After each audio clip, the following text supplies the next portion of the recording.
Kepada sidang jemaat yang dikasihi Tuhan, sebelum kita masuk dalam ibadah raya pada sore hari ini, kembali saya mengucapkan menyapa kita semua. Selamat sore, shalom. Sejahtera Tuhan kiranya tetap dilimpahkan kepada kita semua.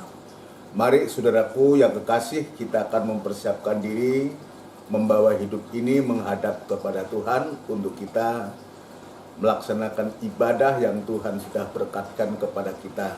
Mari kita tundukkan kepala, kita akan berdoa. Bapa yang bertahta dalam kerajaan surga, di dalam nama Tuhan Yesus Kristus, Allah sesembahan dan pujaan hati kami satu-satunya, pada sore hari ini kami kembali datang kepadamu Tuhan, untuk membawa kehidupan ini, kehidupan yang serba banyak kekurangan dan kelemahan, dan itu sebabnya kami menghadapkan diri kepadamu. Biarlah Tuhan, sebelum kami beribadah, kami menyerahkan hidup kami ini, ampunkan segala kekurangan kesalahan kami Tuhan Yesus, layakkan kami untuk kami berbakti, beribadah kepadamu. Sucikan hati kami Tuhan.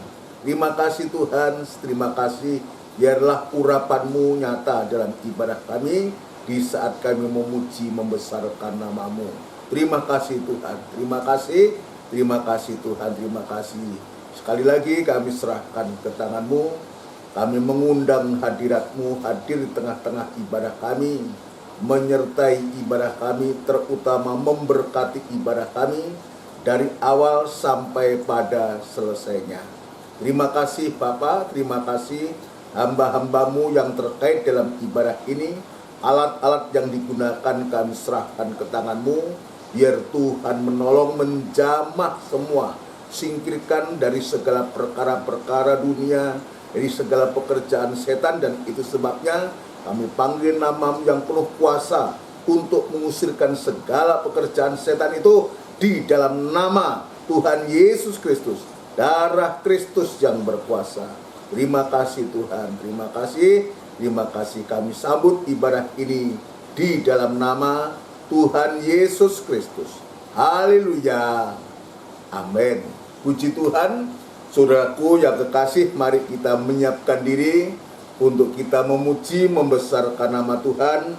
Dan kita akan lakukan pujian dari buku NR nomor 22, Datang ke Hadirat Tuhan. NR 22.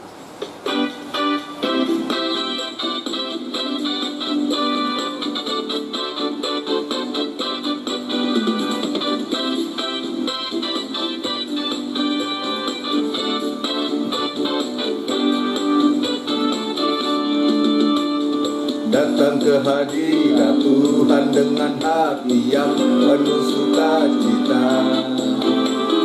Datang ke hadirat Tuhan dengan senyum dan muka yang gembira.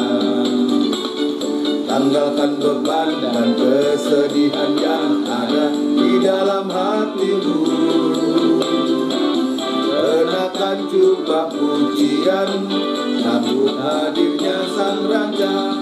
Dan gunung-gunung pun bersorak-sorai memuji Dia. Dan pohon-pohon pun bertepuk tangan memuji Dia. Kalian kita di sini berkumpul dan memuji Dia. Yesus Tuhan Raja, Dialah yang berkata di atas pujian.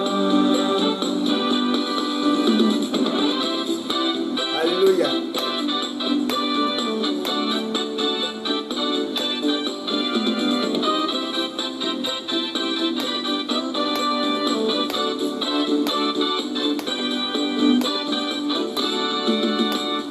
Datang ke hadirat Tuhan dengan hati yang penuh sukacita.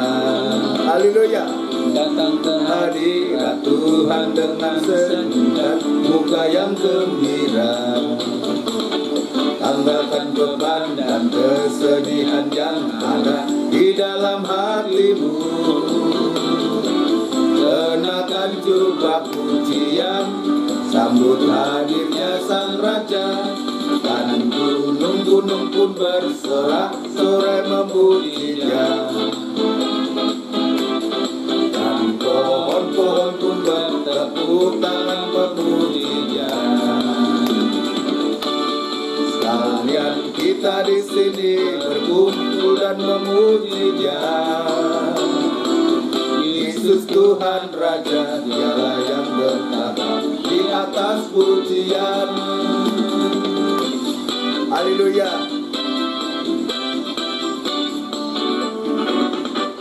Haleluya. Puji Tuhan saudara sekalian. Ya, sukacita Tuhan yang Tuhan berikan kepada kita luar biasa. Ya, datang ke hadirat Tuhan. Lewat ibadah ini kita sudah menghadapkan diri dan kita datang kepada Tuhan, bukan datang hanya kepada manusia, hanya untuk bisa dilihat, datang ke gereja, ya oleh karena gedungnya megah atau bagaimana, tapi kita beribadah ini datang ke hadirat Tuhan, menghadapkan diri kepada Tuhan. Puji Tuhan. Mari kita akan lakukan satu pujian lagi untuk kita masuk dalam pemberitaan firman Allah. Kita akan melakukan pujian dari buku Psalm nomor 37, Psalm nomor 37. Haleluya.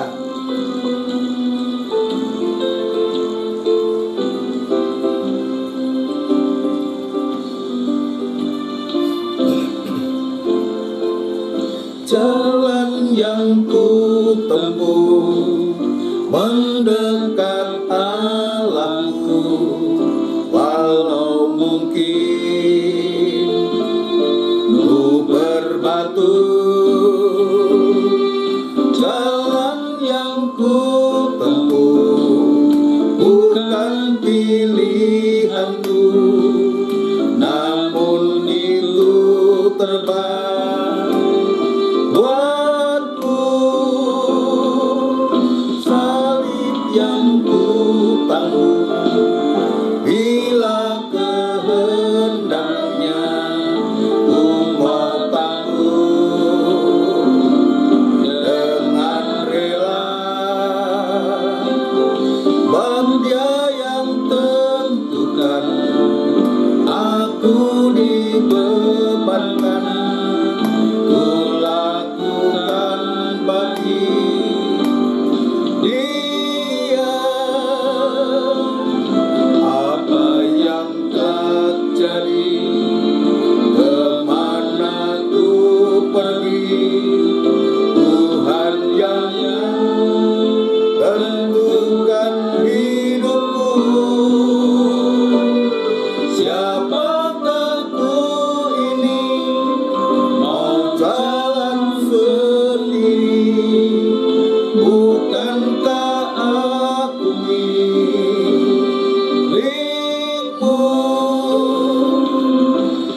Tunduk padamu, pada kehendakmu. Engkau yang memilikiku.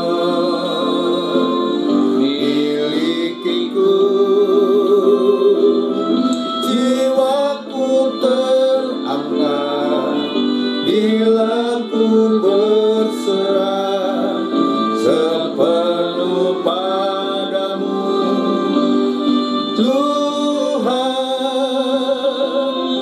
Apa yang telah jadi, kemana ku pergi, Tuhanlah yang tentukan hidupku.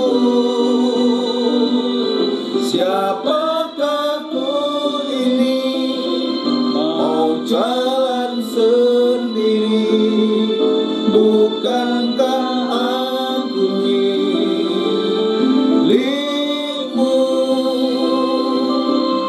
Apa yang telah jadi, kemana ku pergi, Tuhanlah yang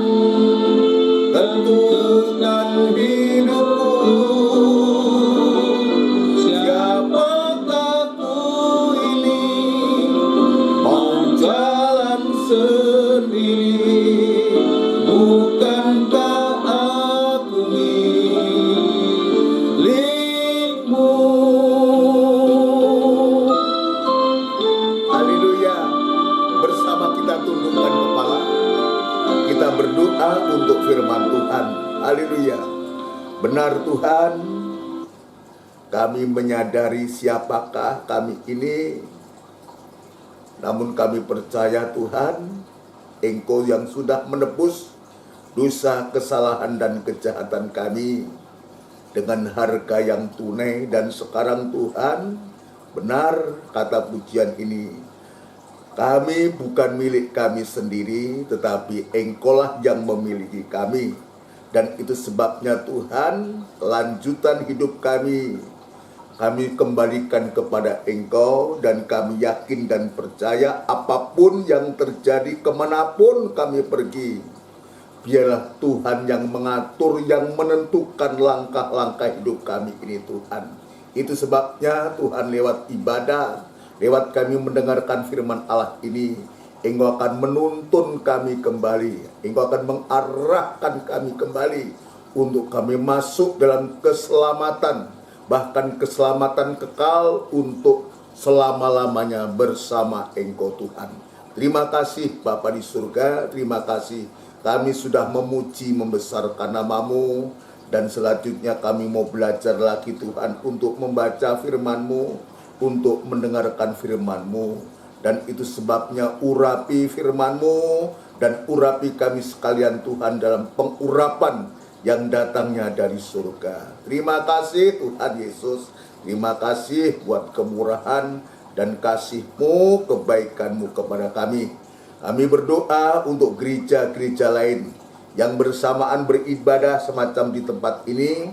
Biar Tuhan juga menolong, memberkati, memakai para hamba-hamba Tuhan, para pendeta, para gembala, dimanapun mereka berada tugas penggembalaannya.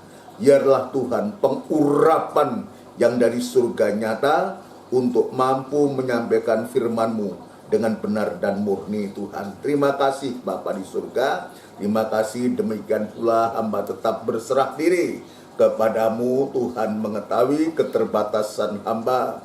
Tuhan, Engkau juga mengetahui ketidakmampuan hamba, tetapi hamba belajar rindu untuk bisa melayani Engkau, bahkan sampai Engkau datang yang kedua kali. Itu sebabnya memberikan kemurahan-Mu, anugerah-Mu Tuhan, untuk hamba mampu menyampaikan firman-Mu dengan benar dan murni, sehingga nyata firman-Mu itu boleh mengoreksi kehidupan kami, boleh menyelidiki hati kami Tuhan, sehingga kami boleh mengalami pekerjaan firman-Mu, dan kami boleh mengalami pembaharuan dari firman-Mu, sehingga kami bisa menyembah, bisa memuliakan, bisa mengagungkan Engkau Tuhan.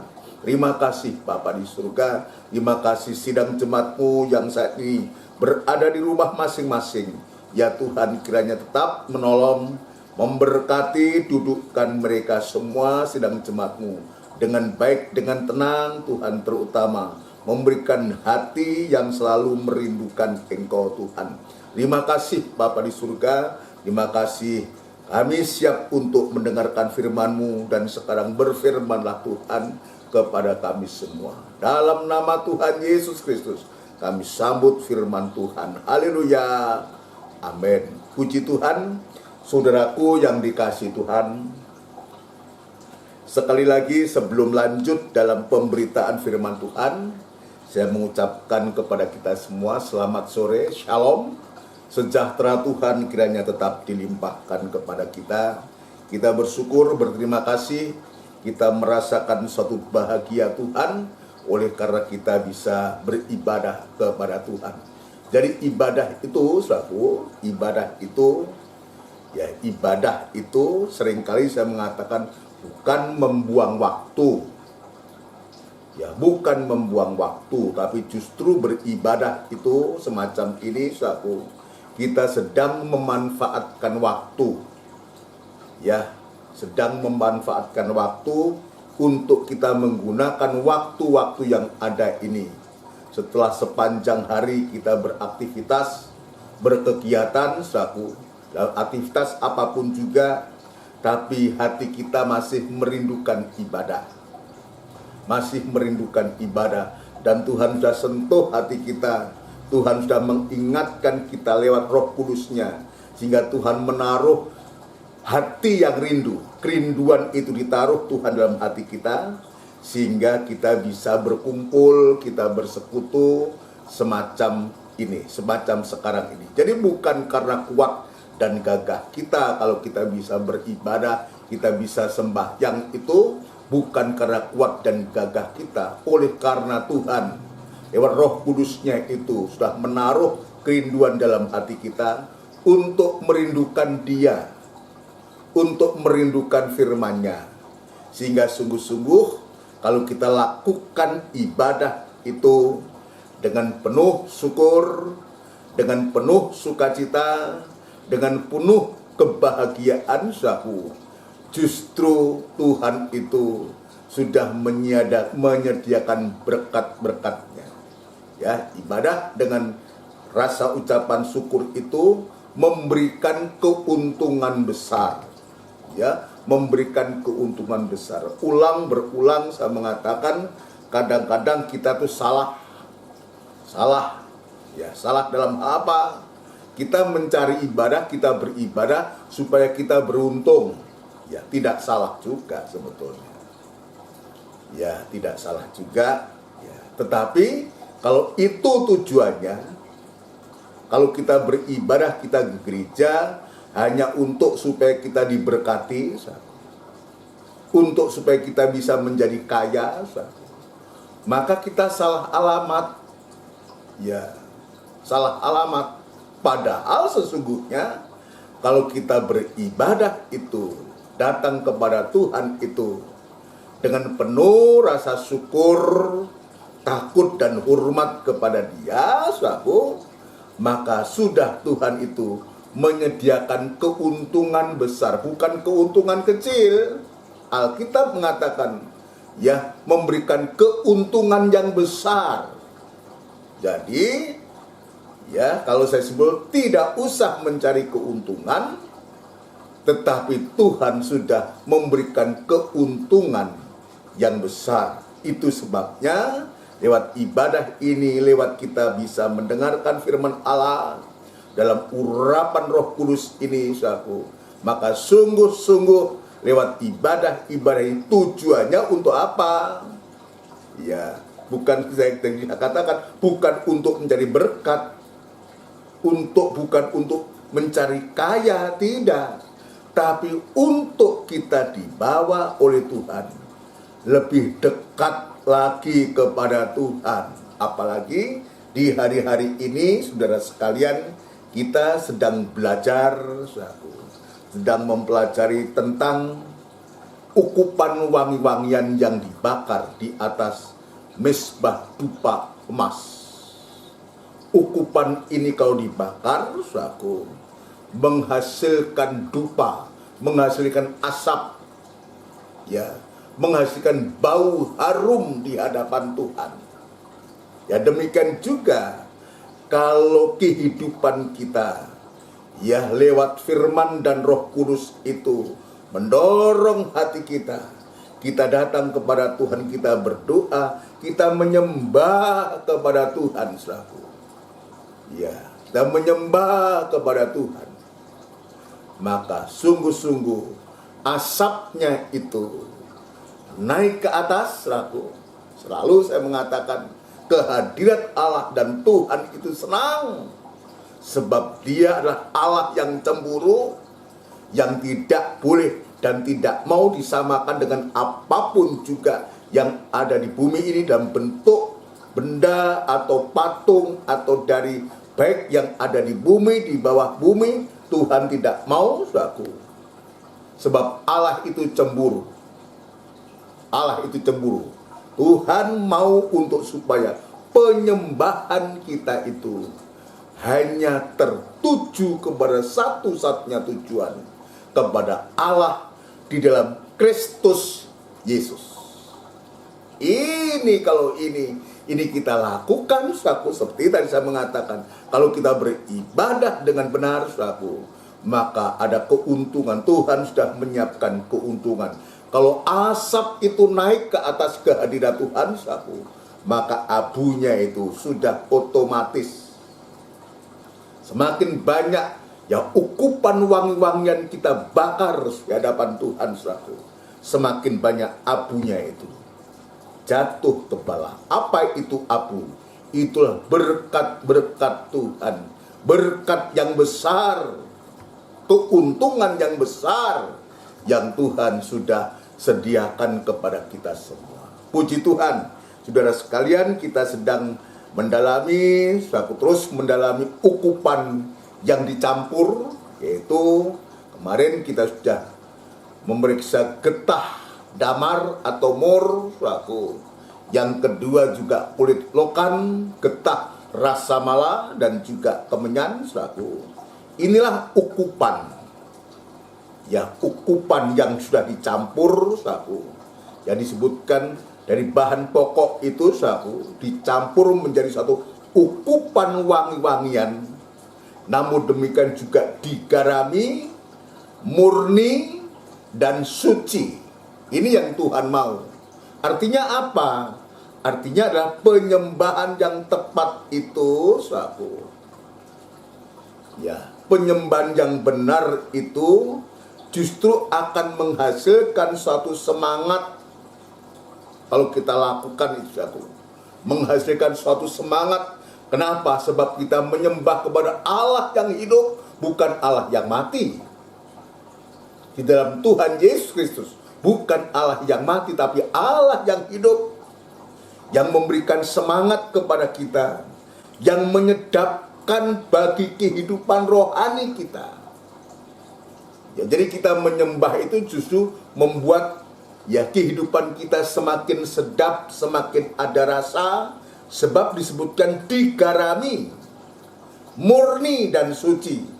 Ya, dan sekaligus mampu lewat doa penyembahan kita kepada Tuhan itu, mampu untuk menolak segala pekerjaan dosa yang dikerjakan oleh setan itu, untuk menjadikan rohani kita menjadi murni, baik jasmani terlebih yang rohani.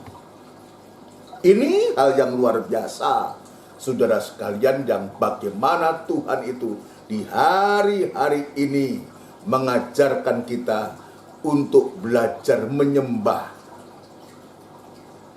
Ya, menyembah kepada Tuhan, menjalin suatu hubungan yang erat, untuk kita bergaul erat dengan Tuhan, sehingga kita sungguh-sungguh lewat ya hubungan kita dengan Tuhan itu akan menghasilkan suatu hasil.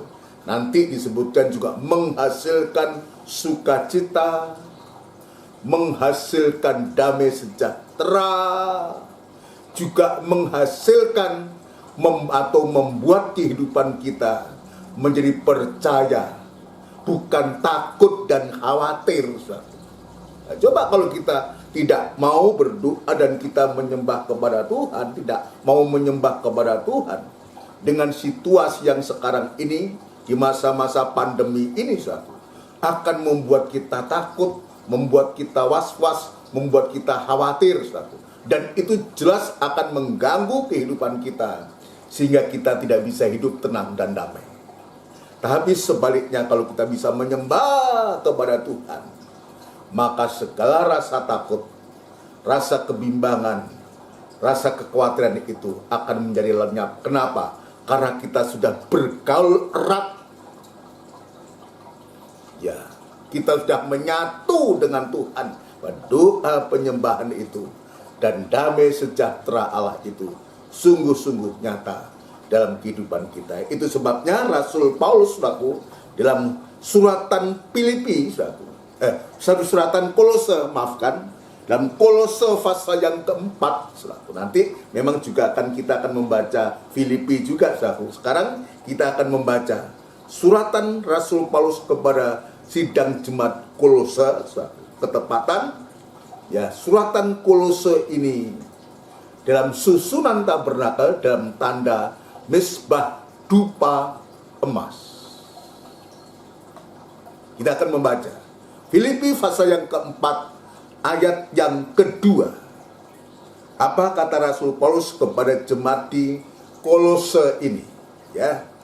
Kolose 4 ayat yang kedua, begini bunyinya. Bertekunlah dalam doa, dan dalam pada itu berjaga-jagalah sambil mengucap syukur. Ini suatu nasihat yang begitu indah, ya, berkaitan dengan pelajaran tentang misbah dupa emas ini, tentang ukupan wangi-wangian ini.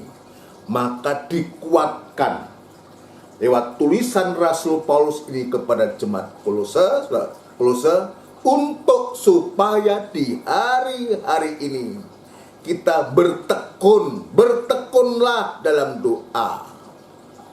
Kata bertekun itu sama dengan senantiasa. Kata bertekun itu sama dengan terus menerus. Jangan ada putusnya.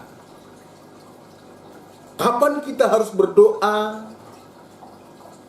Ya, dalam Alkitab, saudaraku, bahwa ukupan wangi-wangian ini setiap pagi, ya, dan setiap senja, ya, dibakar ukupan wangi-wangi itu tiap pagi dan setiap senja. Artinya apa? Artinya dibakar pagi untuk sepanjang hari satu, dan senja untuk sepanjang malam. Jadi artinya doa penyembahan itu kita bisa lakukan kapan saja, di mana saja, tidak dibatasi oleh waktu, tidak dibatasi oleh jam, kapan saja, dimanapun kita berada. Lalu mungkin kita bertanya, bagaimana Om kalau saya di perjalanan sedang nyetir mobil? Ya berdoa, bisa menyembah. Lalu nanti kalau merem bagaimana? Ya jangan merem, kan tidak harus merem. Alkitab tidak pernah menuliskan harus merem, harus tutup mata. Jadi berdoa menyembah itu bukan matanya yang harus ya tutup mata atau apa. Yang berbicara itu hati kita, kontak kita, hubungan kita dengan Tuhan itu penting. Itu lebih daripada hanya kita merem, saudaraku. Itu lebih dari itu. Untuk apa kalau kita tutup mata tapi hati kita kemana-mana? Tapi sebaliknya, mungkin kita sambil menyetir mobil, membawa kendaraan dalam perjalanan, tapi hati kita ada kontak dengan Tuhan, ada hubungan erat dengan Tuhan, lewat puji-pujian yang kita naikkan, lewat penyembahan dengan kata-kata kita naikkan kepada Tuhan. Ya itu artinya apa? Bagi kita orang Kristen, anak-anak Tuhan ini, berdoa atau sembahyang itu tidak dibatasi waktu oleh jam atau waktu, ya, atau mesti jam berapa, tidak dibatasi berapa kali kita, tidak, tergantung dari bagaimana firman Allah itu, penyucian firman Allah itu menyucikan hati kita. Semakin banyak firman Allah kita dengar, semakin penyucian itu kita alami, maka akan semakin banyak pula untuk kita bisa menggunakan waktu, untuk kita bisa menyembah kepada Tuhan. Bertekunlah dalam doa. Doa yang dimaksud ini doa penyembahan. Tadi saya mengatakan suratan Kolose ini dalam susunan tabernakel dalam tanda misbah dupa emas, berbeda doa dan penyembahan, menyembah kepada Tuhan, ya, menyembah kepada Tuhan. Bertekunlah dalam doa, dan dalam pada itu berjaga-jagalah sambil mengucap syukur. Jadi kalau kita bisa kaitkan dengan ini, ya, sebetulnya doa penyembahan itu juga merupakan jaga-jaga kita. Sikap jaga kita itu juga bisa kita lakukan lewat doa penyembahan kepada Tuhan. Terutama berjaga-jaga untuk apa? untuk menyambut hari yang besar, untuk menyambut kedatangan Tuhan yang kedua kali. Ya, baik itu menjelang malam, tengah malam, larut malam, atau pagi-pagi buta. Ya, jadi jam berapapun Tuhan datang, dan kita selalu siap dalam jaga kita lewat doa penyembahan kita. Di samping itu, di samping kita juga berjaga-jagalah sambil mengucap syukur. Ya, bertekun dalam doa dan dalam pada itu berjaga-jagalah sambil mengucap syukur. Ini bagian yang ketiga, mengucap syukur ini, saudaraku. Ini bukan hal yang mudah. Mudah untuk dikatakan, ya bersyukurlah, mengucap syukurlah. Coba kalau kita diizinkan Tuhan untuk kita menghadapi sesuatu yang tidak cocok dengan selera kita, maunya kita. Bagaimana kita bisa mengucap syukur? Berjaga-jaga sambil mengucap syukur. Ini luar biasa pelajaran ini untuk kita. Dan saya punya keyakinan kalau ukupan wangi-wangian, kalau penyembahan kita ini digarami, murni dan suci, saya berkeyakinan bahwa ucapan syukur itu, apapun yang sedang terjadi, yang sedang kita alami di hari-hari di masa sulit sekarang ini, itu akan terjadi. Sekalipun itu tidak mudah. Karena Rasul Paulus pun juga berbicara kepada sidang jemaat Tesalonika, mengucap syukurlah dalam segala hal, itulah yang dikehendaki. Ini sudah menjadi sungguh luar biasa kalau kita banyak menyembah kepada Tuhan. Dan juga disebutkan itu adalah sikap jaga kita. Maka ucapan syukur itu, penyembahan ucapan syukur itu akan selalu naik apapun keadaan kita, saudaraku. Kalau kita banyak menyembah kepada Tuhan, pasti ucapan syukur itu akan bisa naik kepada Tuhan. 1 Tesalonika, ini jangan ditutup dulu, saudaraku. Saya akan tunjukkan, nanti kita akan kembali ke ayat ini, saudaraku. Ya, dalam Kolose ini 1 Tesalonika pasal yang kelima, ya, 1 Tesalonika pasal yang kelima, ayat yang ke-18, atau lebih baik kita baca ayat yang ke-16, 17 dan ke-18. Ya, kita lihat tulisan Paulus kepada jemaat di Tesalonika ini.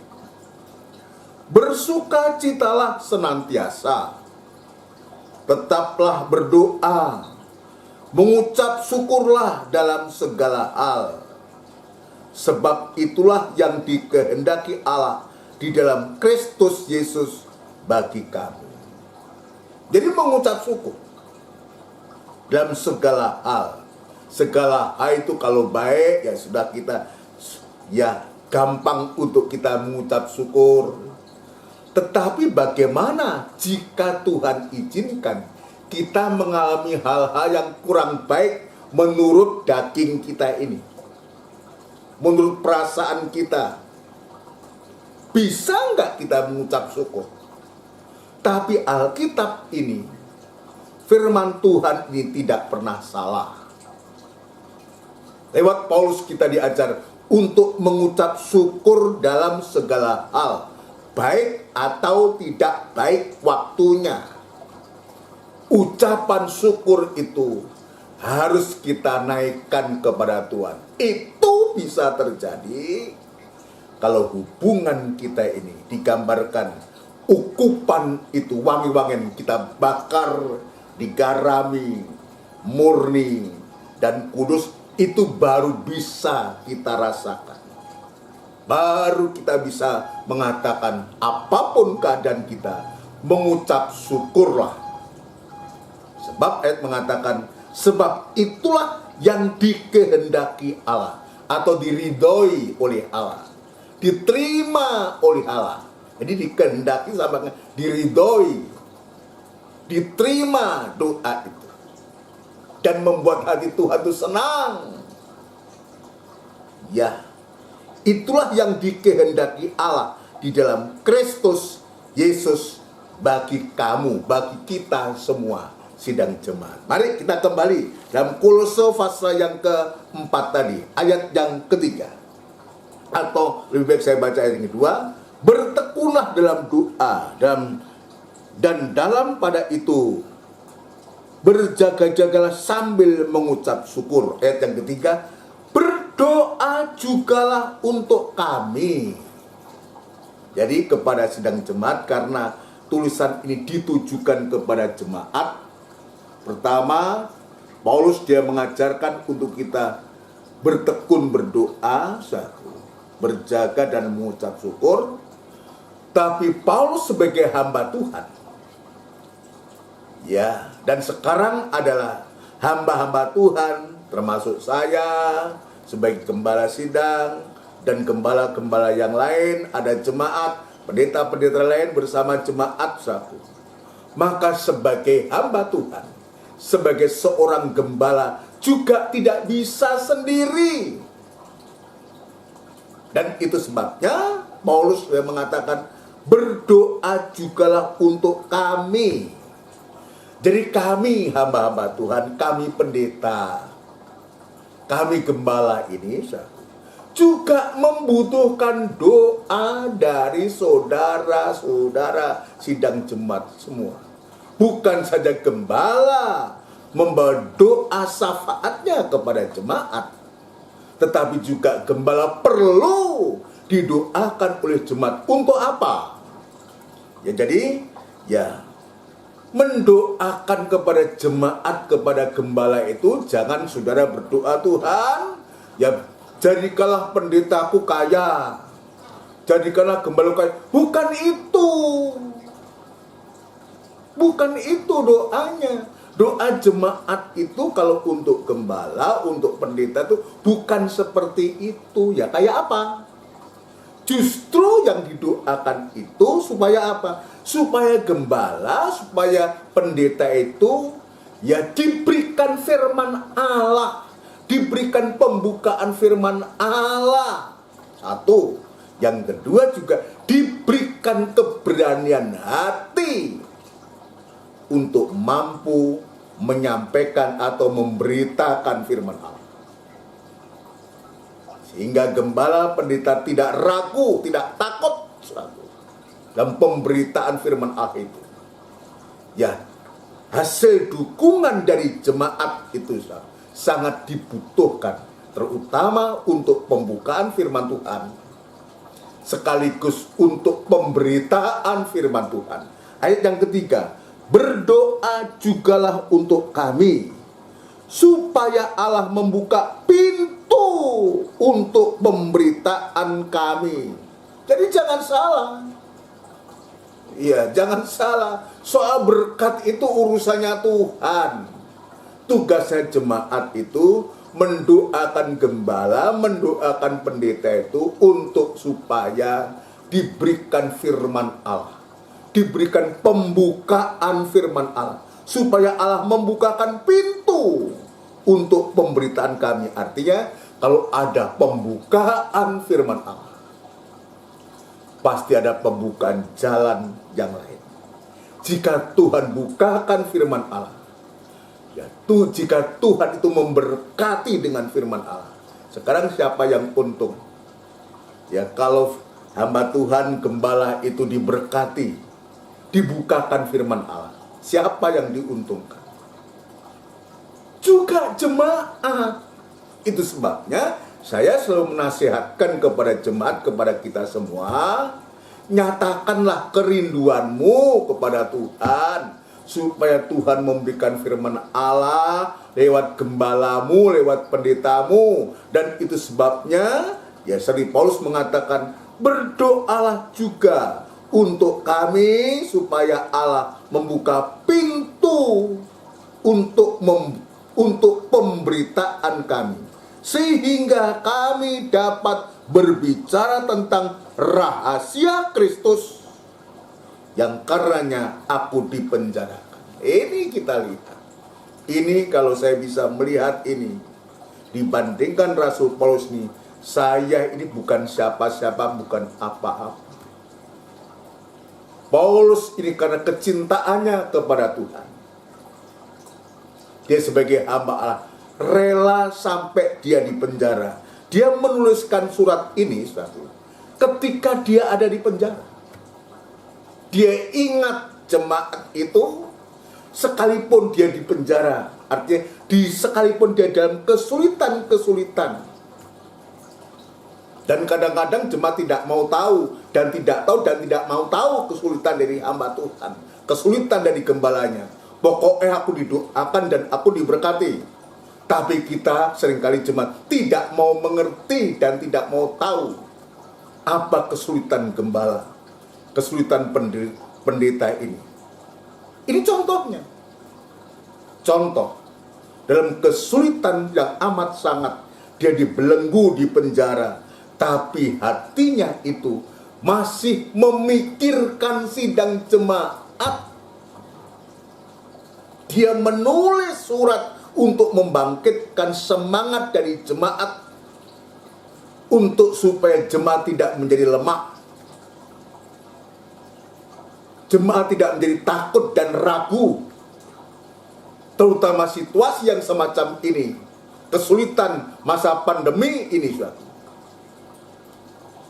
Ini penting, dan oleh kemurahan Tuhan, Tuhan juga sudah memberkati kita sampai sekarang ini. Kita lihat di sini, yang karenanya aku dipenjarakan, dengan demikian aku dapat menyatakannya sebagaimana seharusnya. Ini bagi saya, Paulus ini adalah contoh teladan yang baik, hamba Tuhan yang baik, dan saya harus respect dalam hal ini. Harus mencontoh dia seperti dia mencontoh Kristus. Alkitab mengatakan dia bisa dilihat bagaimana kegiatannya, kecintaannya terhadap Tuhan. Dan saya yakin dan percaya doa penyautan, doa sembahyang dari Paulus ini kepada Tuhan, ini membuktikan dari tulisannya ini, bertekunlah dalam doa, ditujukan kepada jemaat. Berarti Paulus itu, Rasul Paulus itu sudah melakukan, dia ada pengalaman secara pribadi, dan dia lanjutkan kepada sidang jemaat. Dan untuk itu pun dia masih mengingat, berdoalah untuk kami, untuk aku, supaya Tuhan membuka pintu untuk pemberitaan kami, membuka jalan, membuka pintu-pintu hati, membuka kesempatan untuk bisa menyampaikan firman Allah, sehingga banyak jiwa-jiwa dimenangkan, setidaknya banyak jiwa-jiwa yang mendengar itu dikuatkan, sehingga jemaat pun juga senantiasa bisa bertekun berdoa dan berjaga sambil dia mengucap syukur kepada Tuhan. Ayat yang kelima, hiduplah dengan penuh hikmat terhadap orang-orang luar. Ya, kata-kata orang luar itu banyak kita bisa artikan. Orang luar, orang-orang yang belum mengenal Kristus, belum seiman dengan kita. Ya, artinya kita harus hidup dengan hikmat, jangan antam kromo, jangan kita kasar, artinya jangan kita menyakiti, menyinggung atau apa. Jadi hidup penuh hikmat terhadap orang-orang luarnya, artinya kita bisa hidup dengan hikmat dan kebijaksanaan yang Tuhan berikan kepada kita untuk kita bisa menimbang apa yang keluar dari mulut ini. Jangan menyakiti orang, ya, jangan menyinggung orang, ya. Hidup dengan penuh hikmat itu, saudara, kita bisa menghargai orang lain. Keberadaan kita dimanapun kita berada tidak menimbulkan keresahan, tidak menimbulkan keributan. Janganlah kita ikut yang lain-lain, silakan yang lain, tapi kita sebagai jemaat Tuhan, anak-anak Tuhan, ini penting. Hiduplah dengan penuh hikmat terhadap orang-orang luar. Kita ini hidup, manusia ini hidup sosial, hidup bermasyarakat, harus saling menghargai. Di lingkungan kita tidak semua seiman dengan kita. Ada saudara kita Muslim, ada saudara kita Hindu, Katolik, ada Buddha, ada Konghucu, masih ada kepercayaan-kepercayaan. Bagaimana kita bisa hidup rukun kalau kita tidak punya hikmat, antam promo saja? Yang terjadi apa? Keributan, kericuhan. Itu tidak boleh. Alkitab jelas menasihatkan, hiduplah dengan penuh hikmat terhadap orang-orang luar. Pergunakanlah waktu yang ada. Waktu yang ada di saat kita bisa bertemu, bertatap muka.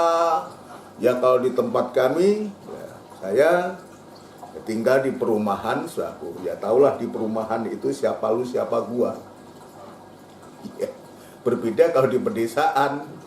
Ya, kalau di desa, kalau saya pulang ke desa itu biar satu deret, satu kampung, kita tahu semua kita, ya kita salami, monggo, monggo Pak, monggo Bu, monggo Mas, ya monggo Mbak, monggo Dek. Ya. Nah kalau kita di perumahan ini sudah gelunus saja, sudah pokoknya siapa lu siapa gua. Pagi berangkat, sore pulang, ya. Pagi berangkat, pintu dibuka, tutup lagi, saudara. Nanti sore pulang, ya buka, tutup lagi, dan tutup terus sampai besok pagi. Kalau kita di desa, saudaraku, ya ini dulu kami habis makan sore, malam gitu, sudah keluar lagi tengok-tengok. Karena apa? Dibuat lincah, buat tempat duduk gitu, untuk kita bisa ya kumpul dengan tetangga kiri kanan, kita bisa bercerita. Kalau di kota ya nggak bisa begitu, saudaraku. Di tempat saya aja nggak bisa begitu, nggak ada yang begitu. Ya, udah. Apalagi sekarang ini, kalau dulu ya belum ada Android, sekarang ada Android, begitu masuk rumah sibuk karepe dhewe, guyang guyu dhewe, saudaraku. Kita sekarang ini bahaya sebetulnya. Kalau diteruskan, saudaraku, ya ini akan membuat kita ini tidak peduli terhadap orang lain, mementingkan diri sendiri. Padahal kita ini hidup bermasyarakat yang harus bergaul dengan banyak orang, saudaraku. Dan tadi katakan, pergunakanlah waktu yang ada. Hiduplah dengan penuh hikmat terhadap orang-orang luar. Pergunakan waktu yang ada. Ini yang kita hadapi. Itu sebabnya Alkitab ini begitu sempurna mengajarkan kita bagaimana hubungan kita nomor satu dengan Tuhan itu, yang kedua hubungan kita dengan sesama. Mengasihi Allah juga mengasihi sesama. Ya ini Tuhan tunjukkan, Tuhan ajarkan ini. Ayat yang ke-6, hendaklah kata-katamu senantiasa penuh kasih, jangan hambar, sehingga kamu tahu bagaimana kamu harus memberi jawab kepada setiap orang. Ini juga diajarkan. Tadi saya mengatakan, jangan sampai kita menggunakan mulut. Ya, kita sebagai orang beribadah yang mengatakan banyak berdoa, banyak menyembah, banyak beribadah kepada Tuhan. Tapi seringkali kita tidak bisa mengontrol mulut ini. Tidak bisa. Padahal ayat mengatakan lidah itu api. Binatang buas apapun juga bisa dijinakkan. Tapi ayat mengatakan siapa yang bisa menjinakkan lidah? Coba kita baca, jangan ditutup dulu ini. Kolose pasal yang keempat ini. Saya teringat ayat dalam Yakobus, Yakobus Kalau tidak salah, mudah-mudahan benar, saudaraku. Yakobus, dosa karena lidah. Ya, nanti saudara bisa baca mulai ayat yang pertama. Yakobus pasal 3 ayat yang pertama mulai sudah baca sampai yang ke-12. Tapi saya akan membawa kita, ya, kita loncat-loncat aja ayat yang kedua lebih dulu. Sebab kita semua bersalah dalam banyak hal. Barang siapa tidak bersalah dalam perkataannya, ia adalah orang sempurna yang dapat juga mengendalikan seluruh tubuhnya. Artinya apa? Ini Tuhan mengingatkan kita ini banyak salah dalam hal kata-kata. Apalagi kalau kita tidak penuh hikmat. Sembarang saja nyerocos, saudaraku. Tanpa kita sadar kita nyerocos terus, tapi yang keluar itu menyakiti orang, menyinggung orang, nyemoni orang, bahasa Jawa itu, nyindir orang, sehingga bisa membuat orang itu sakit, bisa sakit hati, bisa marah, bisa jengkel. Itu sebabnya Rasul Yakobus mengatakan, barang siapa tidak bersalah dalam perkataannya, ia adalah orang sempurna. Kita menyadari kita semua banyak salah dalam kata-kata.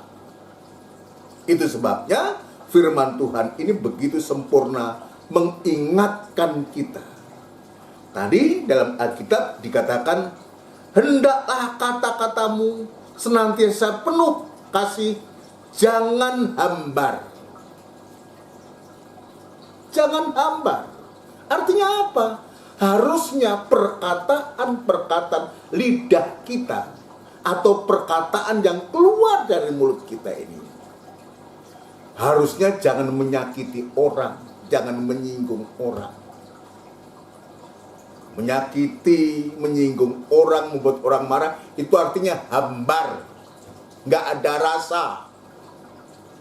Tapi Alkitab mengatakan, Paulus mengatakan, jangan hambar, itu artinya kata-katamu itu harus ada rasa.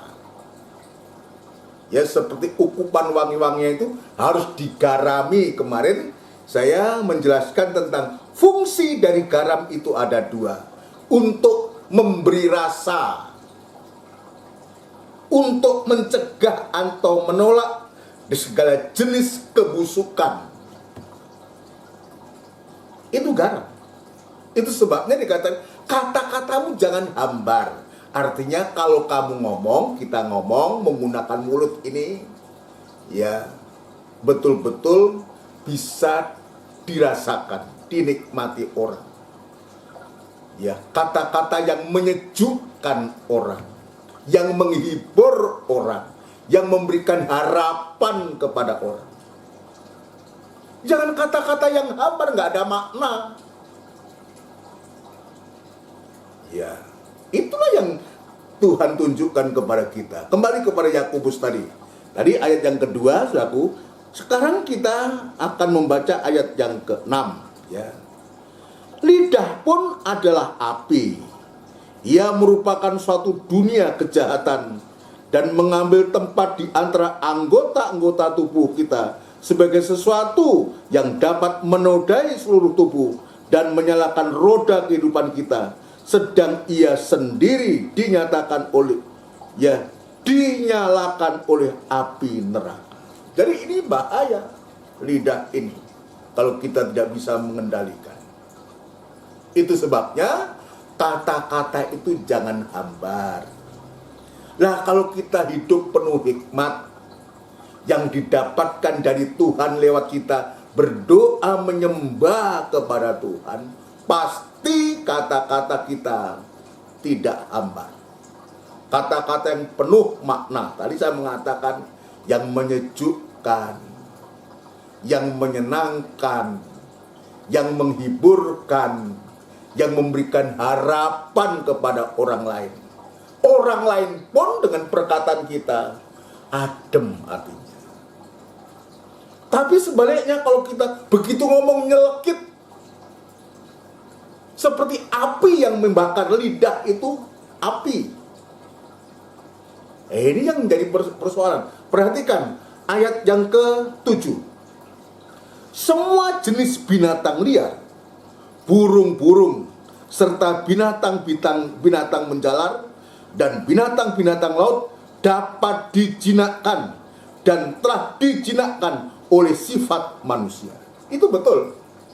Itu betul. Saya sering nonton di TV, saudaraku, ya, bagaimana orang itu, saudaraku, ya, dia bergaul dengan binatang-binatang buas yang kita ngatakan, waduh, macan itu, wah, singo itu. Tapi ada orang-orang tertentu yang bisa menjinakkan. Sifat manusia kita bisa menjinakkan binatang buas itu.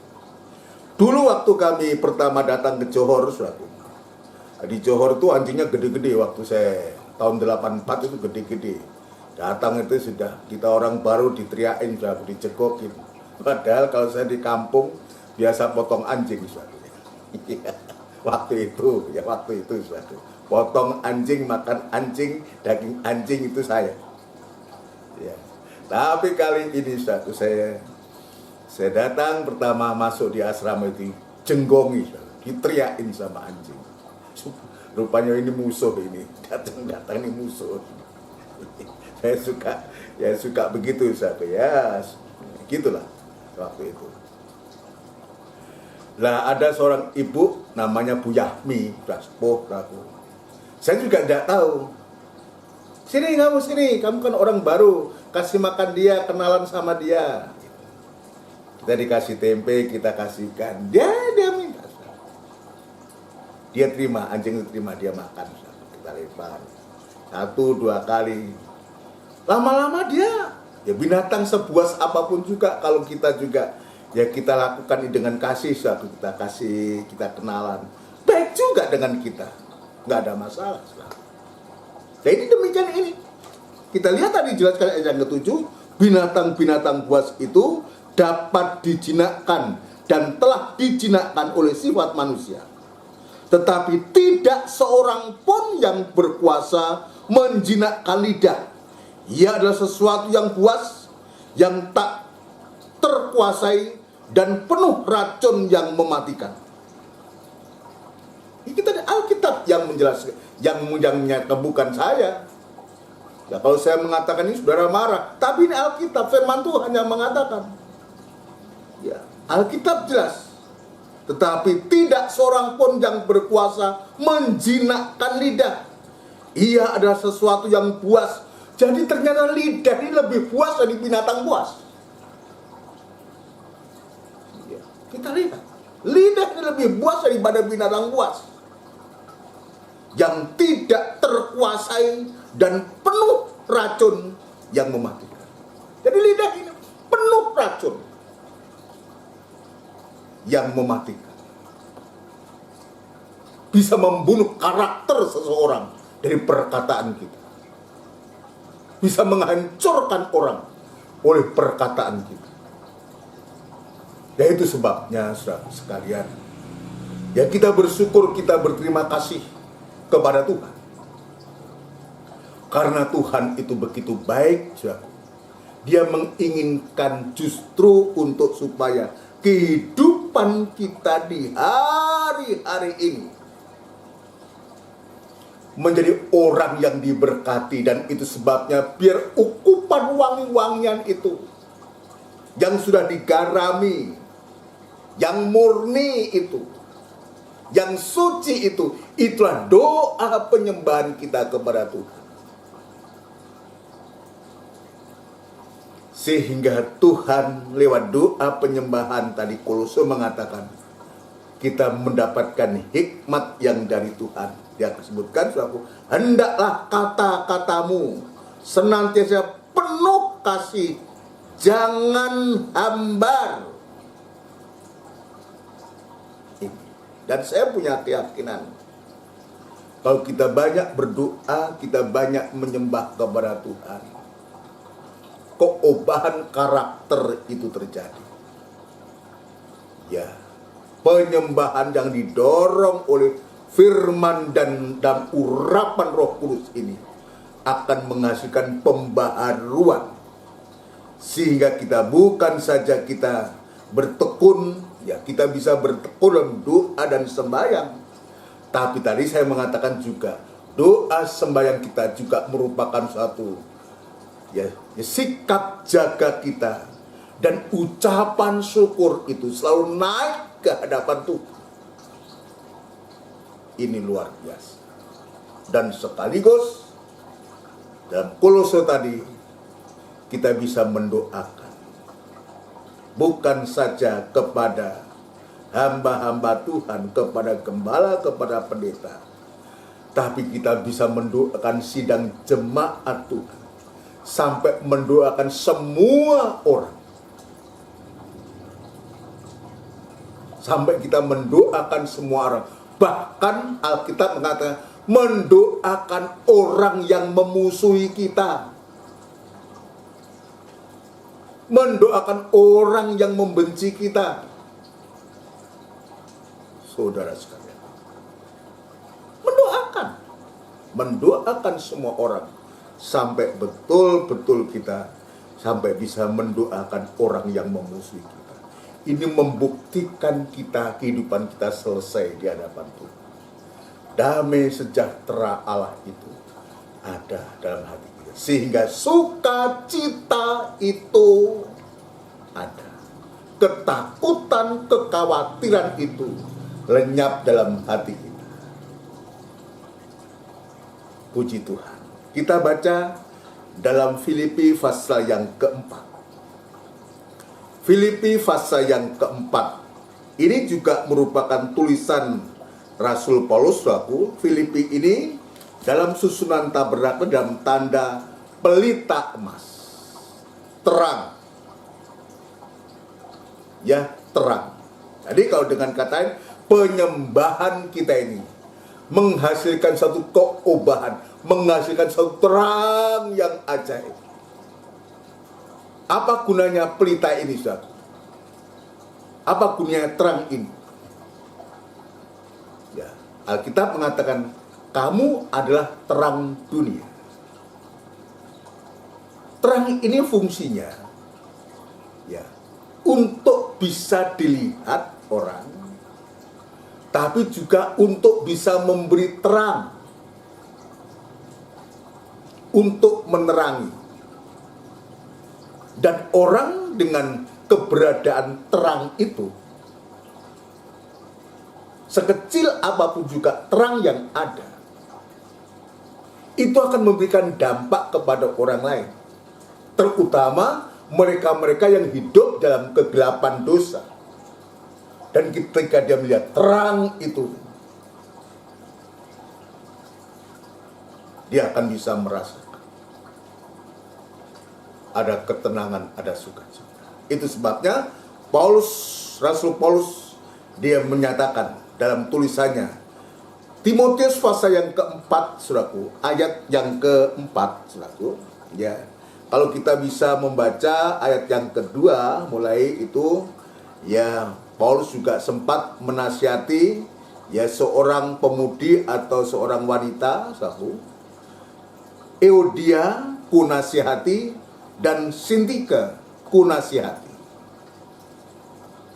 Kemungkinan di antara dua ini ada satu masalah, ada satu perselisihan, sehingga Paulus dia perlu menasihati dua-duanya supaya sehati sepikir, oh ternyata ada perselisihan, ada ketidaksehatian, supaya sehati sepikir dalam Tuhan.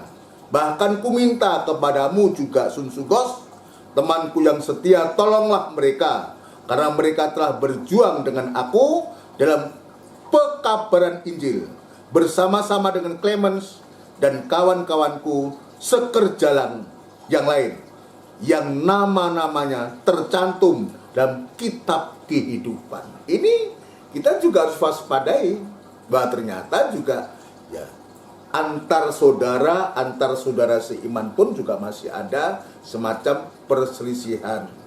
Bisa terjadi salah paham.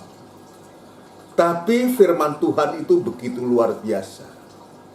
Peran Paulus, peran seorang hamba Tuhan, peran seorang gembala, peran seorang pendeta itu penting untuk tidak memihak. Ini Euodia kunasihati, Sintika kunasihati. Jadi Paulus ini tidak memihak atau tidak sepihak. Dia melihat kenapa terjadi ya ketidaksehatian ini. Pasti ada sesuatu.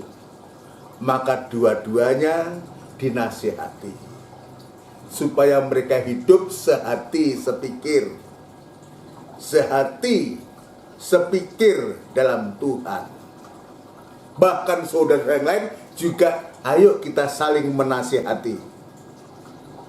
Ya, puji Tuhan, di situ disebutkan juga ada Clemens, ya, dan kawan-kawanku sekerja yang lain yang sama-sama tercantum dalam kitab kehidupan. Perhatikan ayat 4. Bersukacitalah senantiasa dalam Tuhan. Sekali lagi katakan, bersukacitalah. Wah, ini memberikan suatu dorongan semangat kepada kita, saudaraku. Ya, supaya betul-betul cobalah kita renungkan untuk apa kita hidup ini. Ya, kita ini semua merindukan, menginginkan untuk supaya kita hidup bersukacita, bergembira, berbahagia, bersukacita senantiasa dalam Tuhan. Sekali lagi kukatakan, bersukacitalah. Sampai diulangi 2 kali, berarti sukacita ini serius. Sukacita itu kebutuhan semua orang yang ingin sukacita. Tapi ada orang yang mencari sukacita yang lain. Tetapi ini sukacita di dalam Tuhan, dalam pelayanan, dalam ibadah, ya. Dan ini tidak bisa kita dapatkan di luar Tuhan. Tapi sebaliknya, nanti kita bisa melihat. Untuk bisa mendapatkan sukacita Allah itu, apa yang dikatakan? Hendaklah kebaikan hatimu diketahui semua orang. Tuhan sudah dekat.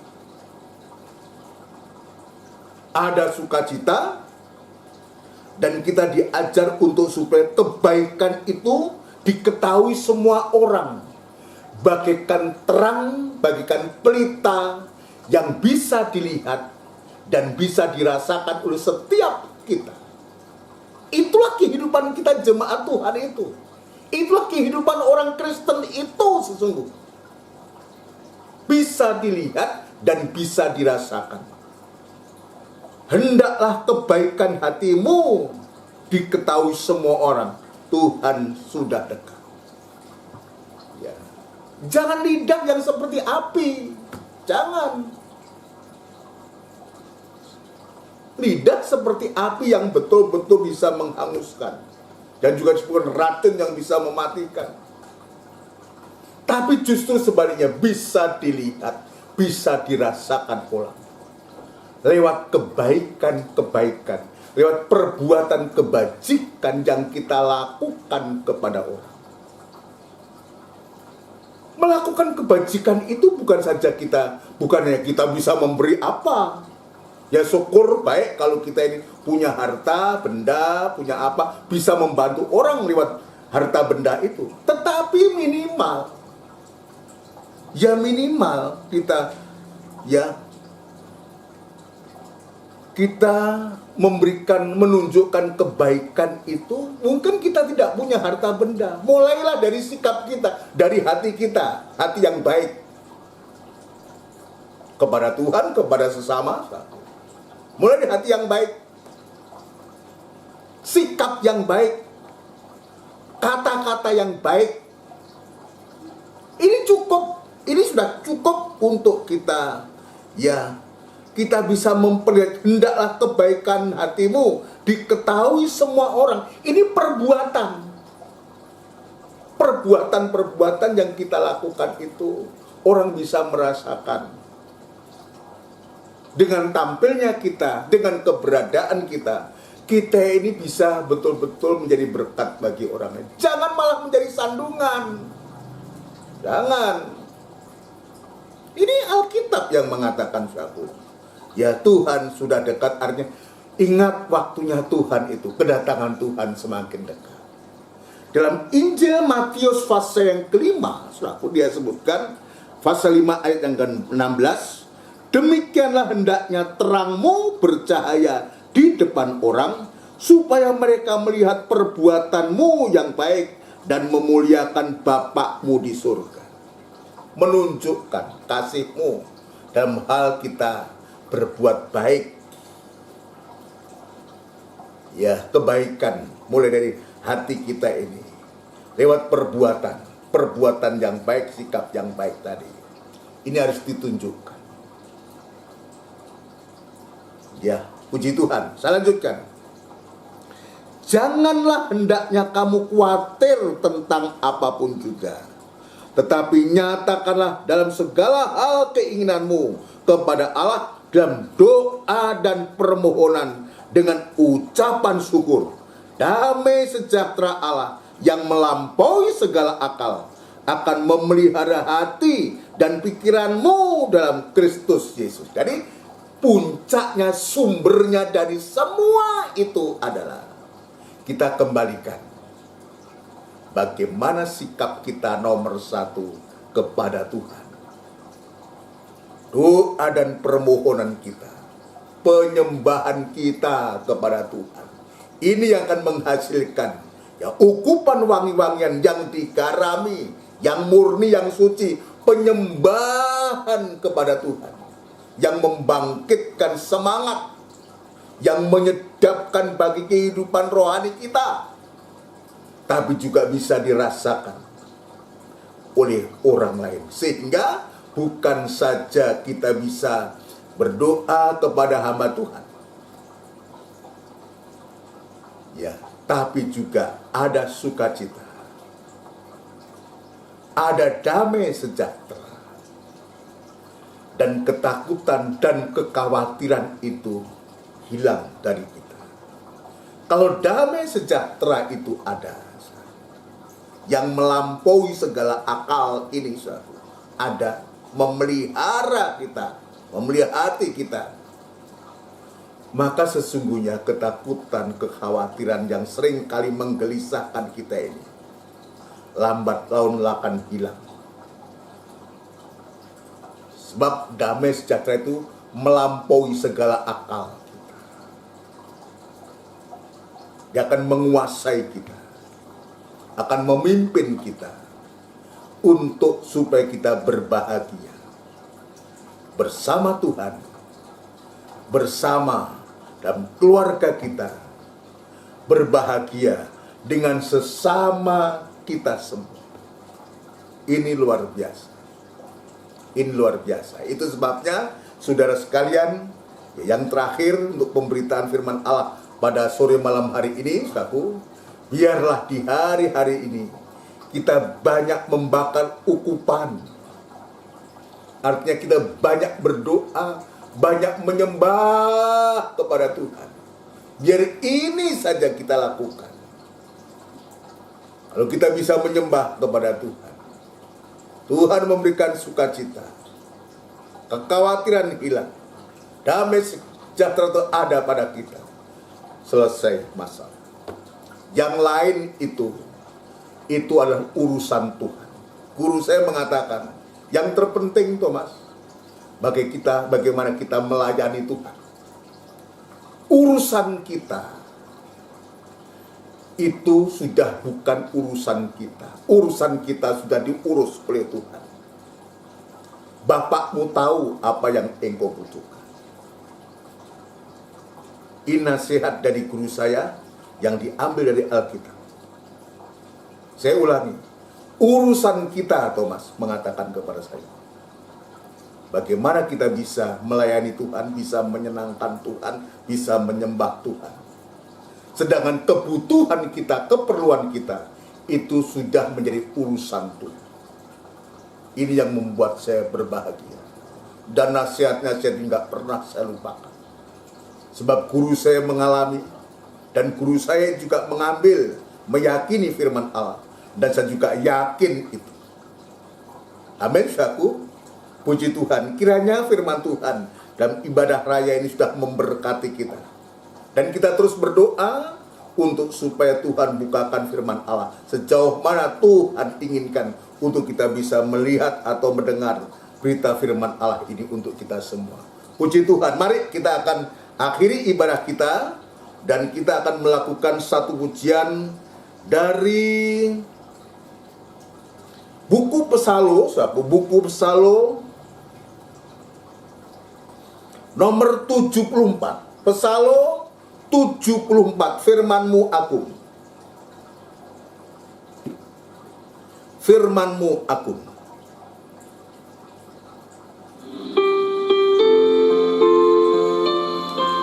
Haleluya.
Haleluya. Karena firman-Mu agung, ku kembali pada jalan keselamatan, terlepas dari beban dosa. Kembali pada jalan keselamatan, terlepas dari beban dosa. Kita bersama tundukkan kepala, kita akan berdoa bersyukur kepada Tuhan. Benar Tuhan, kami mengucapkan syukur, terima kasih kepadamu. Begitu hebat, begitu luar biasa firman-Mu yang sudah melawat kami, memberkati kami semua, dan Engkau juga sekaligus memberikan koreksi kepada kami akan segala kekurangan dan kesalahan kami Tuhan, untuk supaya kehidupan kami jadi kehidupan yang sungguh-sungguh, kehidupan yang menyembah kepada Engkau Tuhan. Sehingga kehidupan kami juga lewat penyembahan yang boleh kami lakukan, kami boleh mengalami keobahan dan juga menjadi berkat bagi diri kami, sekaligus bisa menjadi berkat bagi orang lain. Keberadaan kami diberkati untuk menjadi berkat. Kami bersyukur, kami berterima kasih Tuhan untuk lawatan-Mu pada sore malam hari ini. Biarlah berkat-Mu melimpah dalam kami, sehingga kami bisa menjadi berkat bagi orang lain. Terima kasih Tuhan, terima kasih. Terima kasih di dalam nama Tuhan Yesus Kristus kami alaskan doa dan sembahyang kami. Haleluya. Amin. Puji Tuhan. Saudara sekalian yang dikasihi Tuhan, demikian rangkaian ibadah raya pada hari ini, ya, 12 September 2021. Ya, tidak terasa kita sudah masuk dalam bulan September. Desember tinggal 3 bulan lagi, saudaraku. Dan itu sebabnya biar kita di hari-hari ini banyak berdoa, banyak menyembah kepada Tuhan. Ya, kita rindu supaya Natal nanti kita kalau bisa beribadah, merayakan Natal, tatap muka, bisa di gereja, sukacita Allah itu ada. Ya, kita berdoa, terutama kita berdoa seperti firman Tuhan lagi tadi, berdoa untuk pemberitaan firman Allah. Ya, kita doakan, kita nyatakan kerinduan kita kepada Tuhan. Ya, mohon perhatiannya untuk jadwal ibadah kita di KGM, juga di Trirejo, di Gunung Sari maupun di Pondok Chandra, dan juga di tempat-tempat lain yang mengikuti ya ibadah ya kita ini. Ya, mohon perhatiannya. Nanti hari Rebu itu ada ibadah PA atau pendalaman Alkitab yang disertai dengan perjamuan suci yang dimulai jam 5:30 sore tepat. Ya, juga dilanjutkan pada hari Kamis itu ibadah doa dan penyembahan yang juga dimulai jam 5:30 sore tepat. Kita doakan, kita bawa kepada Tuhan supaya Tuhan memberikan firman Allah untuk kita semua. Puji Tuhan, saya secara khusus juga menyampaikan untuk saya berdoa untuk saya sebagai hamba Tuhan, sebagai gembala, sebagai pendeta, untuk supaya Tuhan berikan firman Allah dan terutama diberikan keberanian untuk memberitakan ya firman Allah ini kepada kita semua. Ya, puji Tuhan. Dan juga nanti kita akan berdoa untuk sidang jemaat, untuk bangsa dan negara kita, yang hari-hari ini terus berjuang, untuk supaya betul-betul pandemi ini lalu. Ini kita doakan pemerintah dengan upaya yang begitu luar biasa mereka itu. Ya, kita doakan para pemimpin-pemimpin kita. Juga saya juga harus menyampaikan kepada kita semua, ya, bagi sidang jemaat yang rindu untuk memberikan persembahan untuk pekerjaan Tuhan, bisa langsung melalui kas, ya, nanti lewat bendahara kas gereja, kas gereja ini yaitu Ibu Nimas atau Mbak Nimas, ya, bisa disampaikan langsung atau lewat bank, silakan. Dan untuk pembangunan yaitu ya bisa diserahkan atau dititipkan ke saya juga bisa, atau langsung diserahkan saja ya ke Ibu Kasmi, ya adalah bendahara kas pembangunan gereja, ya kita lakukan apa yang kita harus lakukan. Sementara persepuluhan bisa langsung disampaikan ke saya, baik secara langsung, bisa juga melalui ya bagi saudara yang betul terpelihara dan tergembala di GKGM, mari dipersilahkan ya, biar untuk kemuliaan nama Tuhan. Ya, sekali lagi saya menyampaikan ini hanya menyampaikan satu kebenaran. Saya tidak bermaksud untuk mencari itu, sebab Tuhan sudah memelihara saya ya lewat kemurahannya. Puji Tuhan, ini yang bisa saya sampaikan. Kita berdoa untuk saudara kita yang membutuhkan doa, ya, yang lemah biar Tuhan kuatkan, yang usia lanjut biar Tuhan juga memberikan semangat yang baru, ya, yang dalam pemulihan ya Tuhan jamah sampai sembuh secara sempurna. Mari kita akan tundukkan kepala dan kita akan berdoa untuk kita semua. Tidak putus-putusnya kami mengucapkan syukur dan terima kasih kepadamu ya Tuhan. Kebaikanmu, pemeliharaanmu yang begitu nyata dalam kami semua, dan sungguh mulai dari hamba juga sidang jemaat merasakan kebaikanmu, pemeliharaanmu lewat firman-Mu. Tuhan, terima kasih Tuhan, terima kasih. Sebelum kami berpisah satu dengan yang lain, Tuhan, kami membawa hidup kami, hamba-Mu ini bersama sidang jemaat-Mu Tuhan. Kami bawa kepadamu, biar kiranya Tuhan menolong, memberkati dan tetap memelihara, menjaga kami semua Tuhan. Mulai nikah, rumah tangga, usaha, pekerjaan kami semua. Bagi saudara kami sidang jemaat yang membutuhkan pertolongan oleh karena adanya masalah-masalah yang sedang dihadapi, Engkau yang mengetahui. Masalah pekerjaan, masalah keuangan, masalah apapun juga, masalah nikah, rumah tangga yang sedang dihadapi jemaat-Mu, biar Tuhan menolong dengan keajaiban-keajaiban-Mu. Bagimu tidak ada barang yang mustahil. Yang lemah Tuhan kuatkan, yang dalam pemulihan Tuhan jamah sehingga sembuh secara sempurna.